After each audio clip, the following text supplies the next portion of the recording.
ng Chinese Embassy upang panindigan para sa West Philippine Sea. Nandito tayo ngayon upang suportahan ang matagal na pinaglalaban ng ating Pangulong Bongbong Marcos Jr. Filipinos do not kill, di ka nga, di ba? Maaaring nakita ng China na bastusan sila sa karigador. Yan naman talaga ang pinangimutok ng kalimutan namin eh. Pero ito ang ipapaalala ko sa inyo. Higit na nakaka-insulto na kami ay hinaharas nyo sa aming katabigan. Oo nga. Maaaring ang West Philippine Sea, para sa inyo, hindi nyo kinakilala yan. Dahil administrative order lang yan. Pero hindi dyan nakabatay ang karapatan ng mga Pilipino pagdating sa West Philippine Sea. Ito ay pinagtibay na UNCLOS. Ito ay batas na kinikilala ng maraming bansa. Hindi na lang iisa. Pinagurihan kayong Chinese Big Brother ng mga Asyanong bansa. Pero kayo ay bully. We will not yield. We will stand up to bullies like you. Hindi matataig ang Pilipinas.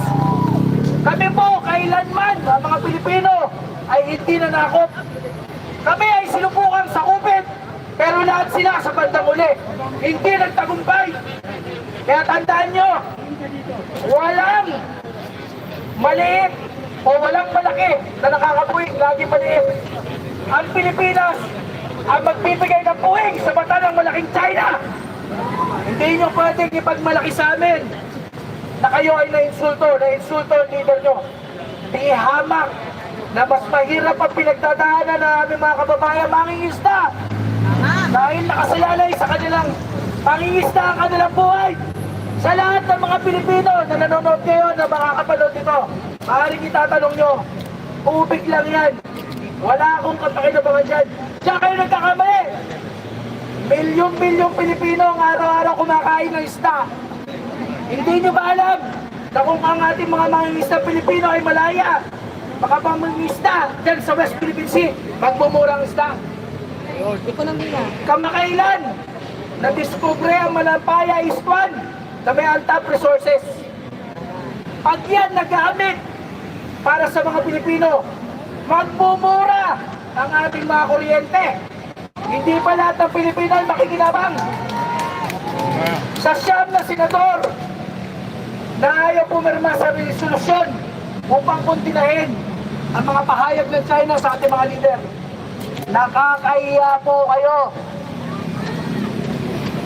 Hindi po natin pinapalayas dito ang ating mga kapatid na Chino na nagtinegosyo. Hindi rin natin pinapaalis ang embassy. Resolusyon lang yan upang kuntinahin yung kanila mga sinasabi. Di ba? Yung isa dyan, action star pa. Pero wala naman sa action. Ha?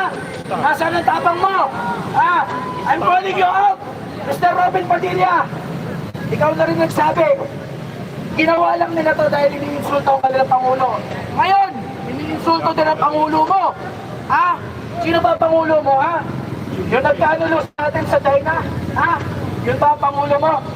Hindi tayo magkakanta leche-leche ng ganito kung hindi nabigyan ng oportunidad ang nakaraang administrasyon upang maging masyadong mabait mapagbigay sa China. Diba? Yan ang dahilan kung bakit ang isang hindi kilala na mayor na taga Mindanao ay nanalo. Nasaan ang pinangako mo sa mga mangingisda? Diba? Sasabihin mo, empty campaign promises lang. Tanga ang mga naniniwala. Mas tanga ka! Kaya ikaw nakakulong ngayon. Yan lang masasabi ko sa'yo. Sino ba yan? Si Tatay Karton? Siyempre, yung karton nilang ama. Kaya ito lang ha, tatandaan nyo mga kababayan na ang West Philippine Sea, yan ay karugtong ng buhay ng mga Pilipino.